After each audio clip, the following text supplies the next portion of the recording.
तो चलिए खबरों की चर्चा विस्तार से कर लेते हैं। यूपी की राज्यपाल आनंदीबेन पटेल बुधवार शाम 3 दिवसीय दौरे पर इटावा पहुंच गई थी और उन्हें अतिथि गृह राजा सुमेर सिंह किला में ठहराया गया था। इस दौरान राज्यपाल ने राजा सुमेर सिंह किले के प्रांगण में पौधारोपण भी किया। गुरुवार की सुबह 10 बजे राज्यपाल आनंदीबेन पटेल सबसे पहले इटावा सफारी पार्क पहुंची, जहां कार से सफारी पार्क का भ्रमण भी किया है। वन्य जीवों की प्रदर्शनी की सराहना करी। इसके अलावा लायन सफारी में शेरों को भी देखा, व्यवस्थाओं की जानकारी हासिल करी। इसके बाद राज्यपाल दत्तावली के आंगनबाड़ी केंद्र पहुंची। यहां पर उन्होंने व्यवस्थाओं का जायजा लेते हुए राज्यपाल आनंदीबेन पटेल विकास भवन के प्रेरणा हॉल भी पहुंची थी। 4 तस्वीरें, दौरा 1, पूरे दौरे को दिखाने की कोशिश। समाजवादी पार्टी के मुखिया अखिलेश यादव ने जनक्रांति यात्रा के समापन समारोह में समाजवादी कार्यालय पर प्रेस कॉन्फ्रेंस करी। इस प्रेस वार्ता में सपा के संस्थापक मुलायम सिंह भी मौजूद रहे। तो वहीं मुलायम सिंह ने सपा ज्वाइनिंग करने वाले कार्यकर्ताओं को बधाई दी। साथ ही जनक्रांति यात्रा के समापन समारोह में मुलायम सिंह ने कहा, सपा की सरकार बनाकर इस क्रांति यात्रा का मकसद पूरा करें और कहा कि सपा ही सामाजिक न्याय की लड़ाई लड़ सकती है, सभी को अधिकार दिला सकती है। सपा अध्यक्ष अखिलेश यादव ने कहा कि पूरे प्रदेश में अलग अलग यात्राएं चल रही हैं। मांडुल यात्रा का समापन सैफई में हो चुका है और आज जनक्रांति पार्टी की यात्रा का समापन हो रहा है। आपको बता दें कि सपा के राष्ट्रीय अध्यक्ष अखिलेश यादव एक बार फिर से यूपी विधानसभा चुनावों में 400 पार का नारा दोहराते नजर आए।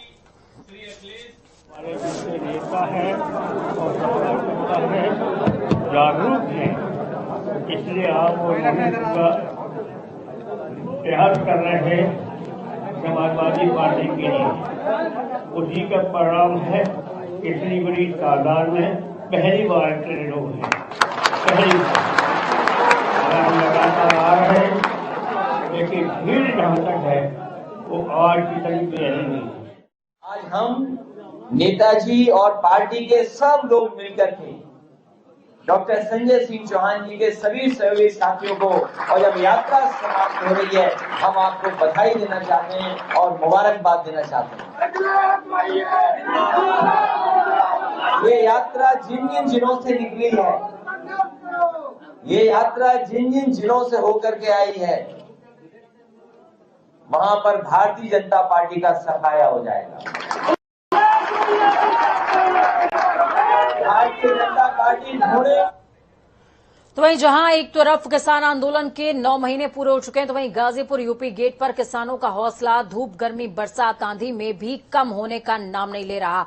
अब किसानों की महापंचायत का आगाज मुजफ्फरनगर में आगामी 5 सितंबर को किया जा रहा है, जिसमें संपूर्ण भारत के लाखों किसानों के जुटने की संभावना जताई जा रही है। साथ ही प्रशासन की ओर से महापंचायत को लेकर सीसीटीवी और ड्रोन के जरिए पैरामिलिट्री फोर्सेस के साथ साथ कई जिलों की पुलिस को भी महापंचायत में लगाया जाएगा सुरक्षा के मद्देनजर। तो वहीं महापंचायत को लेकर हमारे संवाददाता हैदर अली ने भारतीय किसान यूनियन के प्रदेश प्रवक्ता, माफ कीजिएगा राष्ट्रीय प्रवक्ता राकेश टिकैत से खास बातचीत इस दौरान करी है। उन्होंने क्या कुछ कहा है, ये आपको सुनना चाहिए। 9 महीने से किसान गाजीपुर यूपी गेट पर 3 कृषि कानून के विरोध में धरना प्रदर्शन कर रहे हैं, जिसमें आज आगामी 5 सितंबर को एक बड़ी महापंचायत जो मुजफ्फरनगर के अंदर होनी है, उसका क्या रणनीति है, उसमें चुनाव के लिए भी हम बात करेंगे। हमारे साथ हैं राष्ट्रीय प्रवक्ता भारतीय किसान यूनियन राकेश टिकैत जी। जी धन्यवाद। महापंचायत है 5 तारीख को, लगभग कितने लोग आने हैं और क्या रणनीति तय होनी है?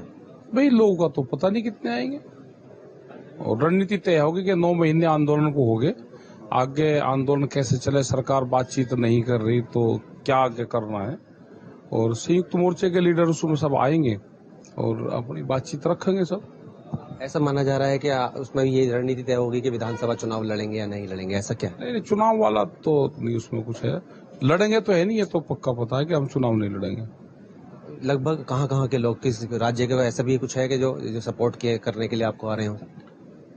बहुत स्टेट के प्रतिनिधि मंडल आएंगे, प्रतिनिधित्व करने वाले लोग कर्नाटक से, वन से, 2 चर्चा जो उनके लीडर्स होंगे वहां से भी लोग आएंगे, वहां से भी, बाहर से भी लोग आएंगे। सांसद लोग जो आपको सपोर्ट कर रहे थे संसद में, वो नहीं, नॉन पॉलिटिकल, कोई पॉलिटिकल आदमी नहीं आएगा।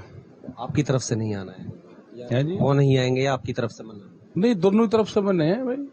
हाँ, अब आगे की रणनीति यहाँ पर चुनाव की इसकी जो होगी, क्या कहते हैं, धरने की, तो उसको लेकर कुछ रणनीति आप हमें थोड़ा सा बता दीजिए। धरना तो धर ही रखा है, धरने में क्या दिक्कत है? यहाँ धरने को कोई समस्या नहीं है। हम तो पूरे देश भर में जाएंगे, मीटिंगें करेंगे पूरे देश में, और सरकारों की क्या क्या कारगुजारी है वो बताएंगे। देश के प्रधानमंत्री ने कहा कि 2022 में फसलों की आमदनी दुगनी किसान की हो जाएगी, तो उसका प्रचार प्रसार तो करना ही पड़ेगा ना। देश का प्रधानमंत्री ने कहा कि 1 जनवरी से बिकने वाली हर फसल की कीमत दुगनी हो जाएगी, तो आमदनी बढ़ेगी, तो उसकी भी बात करनी है।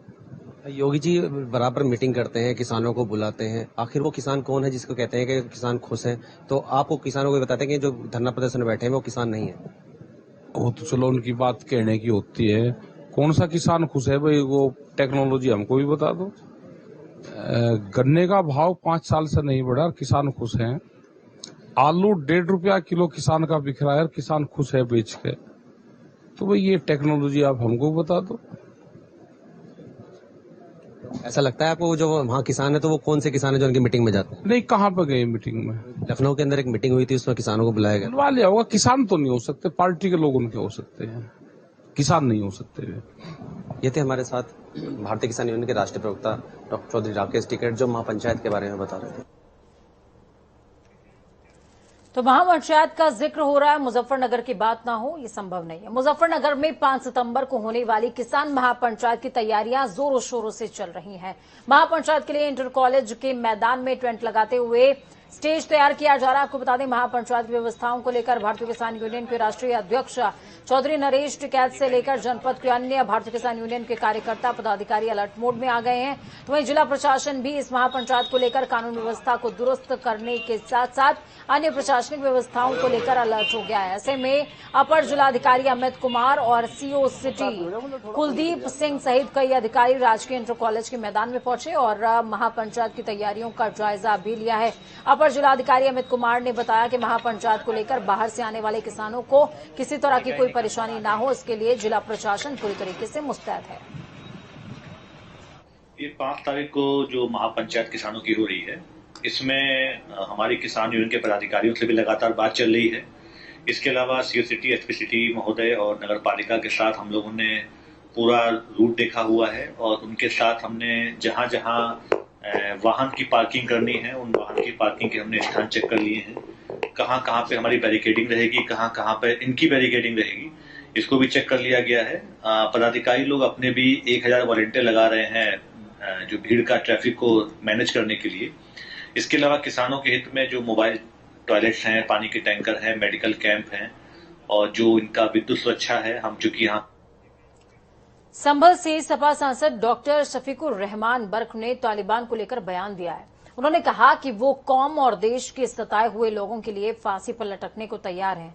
उन्होंने तालिबान मामले को लेकर कहा कि उनके खिलाफ देशद्रोह का मुकदमा दर्ज करा दिया गया है और अब सरकार खुद दोहा में जाकर तालिबान से वार्ता कर रही है, तो ये ठीक नहीं है। सरकार संविधान को बदलना चाहती है और उसे नुकसान पहुंचाने का काम कर रही है।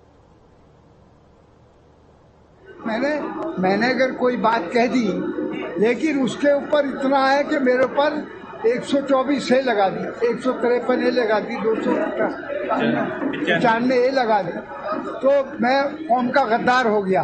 अब इन्होंने जाके दोहा में जो मीटिंग की है, अपने आदमी भेजे, जयशंकर को भेजा और डोम्बा, वो क्या नाम है उसका, एम्बेसडर भी सब गए। तो अब क्यों बात कर रहे हैं? अब क्या परेशानी है? अगर हम कहें तो हम मुजरिम, हम देश के गद्दार, लेकिन वो कोई बात करे तो उसका जवाब दें कि वो क्या हुए। गोरखपुर जिले में बाढ़ के हालात लगातार बिगड़ते जा रहे हैं। राप्ती, रोहनी, सरयू और गर्रा जमकर तबाही मचा रही है, तो वहीं दर्जनों स्थानों पर बांधों में रिसाव हो रहा है। शहर से लेकर देहात तक का इलाका पानी में लबालब डूबा हुआ है। लगातार बढ़ रहे नदियों के जलस्तर से लोग खौफ के साए में हैं, पलायन शुरू कर चुके हैं। जिले की सभी नदियां अपने उफान पर हैं, इससे लोगों में दहशत का माहौल भी बना हुआ है।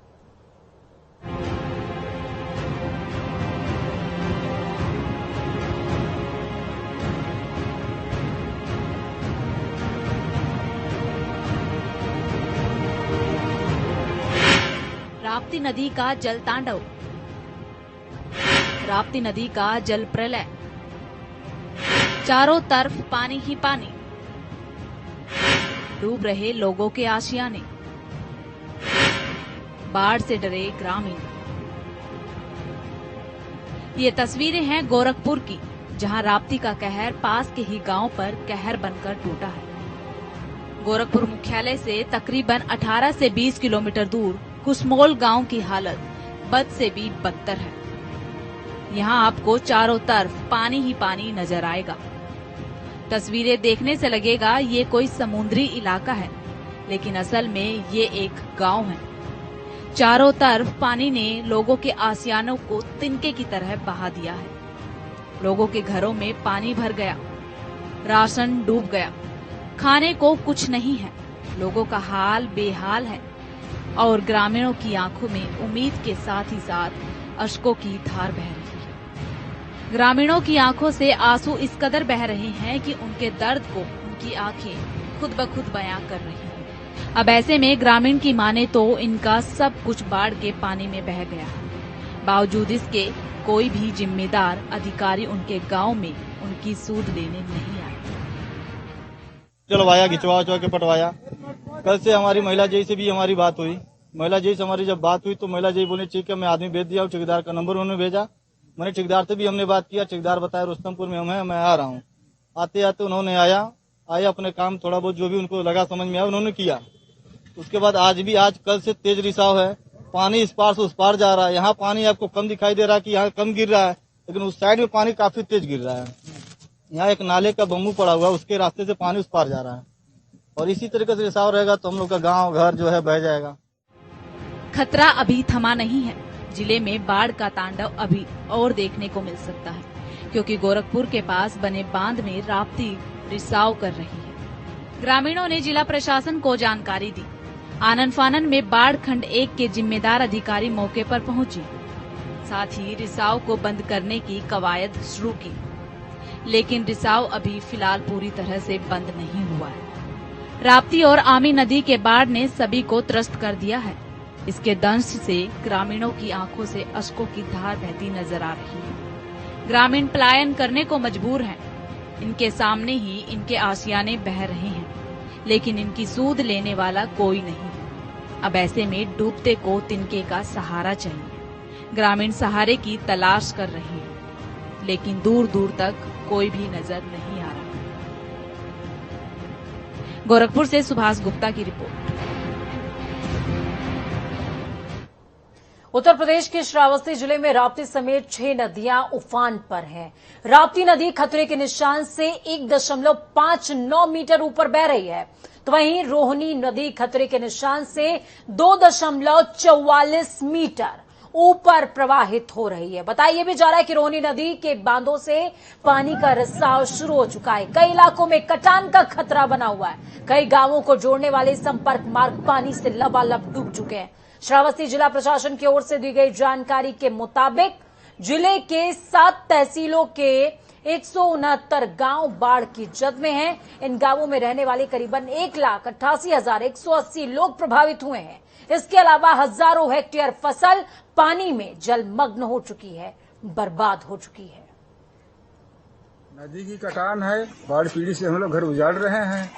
अपने और बलर के बच्चों का कोई बैठक ठिकाना है नहीं, तो ना उजाड़ फिर क्या किया। फिर आप लोग कहाँ जाएंगे? कहाँ जाएंगे? कोई सुनेगा तो सुनेगा, नहीं सुनेगा तो हम लोग डूब के मर जाएंगे। इसमें क्या किया जाएगा? कोई सुनवार हम लोग उनके। कितने दिन से कटान कर रही है नदी? कटान कम से कम आज 15 दिन से कटान चल रही है। कितने घर कटे होंगे करीबन? कितने घर कट चुके हैं? कम से कम जो है 15-20 घर तो कट देखने हैं। प्रशासन। तो खबरों में आगे बढ़ते हुए रुक होगा देवभूमि का, और इस वक्त की बेहद बड़ी और अहम जानकारी सामने आ रही है देहरादून से। इस वक्त की बेहद बड़ी खबर, सीएम ने देवस्थानम बोर्ड के संबंध में अहम फैसला लिया। गठित समिति के अध्यक्ष को कैबिनेट मंत्री का दर्जा देने की स्वीकृति मिल गई है। अध्यक्ष मनोहर कांत ध्यानी को कैबिनेट मंत्री का दर्जा मिलेगा। सीएम ने अपर सचिव को समिति का सदस्य नामित किए जाने के निर्देश दिए हैं। बेहद बड़ी और अहम जानकारी इस वक्त की देवस्थानम बोर्ड से जुड़ी हुई। जो कमेटी का अध्यक्ष होगा वही कैबिनेट मंत्री भी हो सकता है।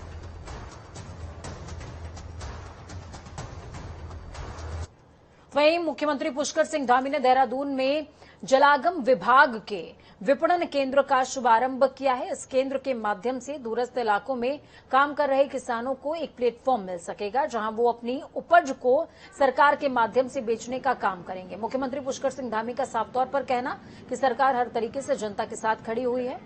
जलागम विभाग के विपणन के केंद्र के माध्यम से लगभग 14,000 किसानों को सीधा लाभ पहुंचेगा, जिसकी शुरुआत की गई है और जल्द ही अन्य स्थानों पर इस तरह के विपणन केंद्र खोले जाएंगे। वात्सल्य योजना है वो कोरोना काल में ऐसे बच्चे जिनके माँ या पिता में से कोई नहीं रहे या दोनों नहीं रहे, उन योजना को उन बच्चों को उसमें आच्छादित किया गया है। उन बच्चों को उसमें पूरी तरह से सरकार अपना संरक्षण दे, उनका भरण पोषण करे, तो उसके लिए योजना चलाई गई है। उसमें जो भी कमी होगी और अगर कुछ और करना होगा तो वो भी करेंगे। उस योजना को हम अच्छे से लागू करेंगे और उन बच्चों का पूरी तरह से संरक्षण सरकार करेगी। मसूरी गोलीकांड की 27वीं वर्षगांठ पर गुरुवार को मुख्यमंत्री पुष्कर सिंह धामी और केंद्रीय रक्षा राज्य मंत्री अजय भट्ट समेत कई नेताओं ने शहीदों को श्रद्धा सुमन अर्पित किए। मुख्यमंत्री पुष्कर सिंह धामी ने मसूरी गोलीकांड के शहीदों को श्रद्धांजलि अर्पित करते हुए उनका भावपूर्ण स्मरण किया। मुख्यमंत्री ने कहा कि उत्तराखंड राज्य निर्माण में अपने प्राणों की आहुति देने वाले राज्य आंदोलनकारियों के बलिदान को प्रदेश हमेशा याद रखेगा।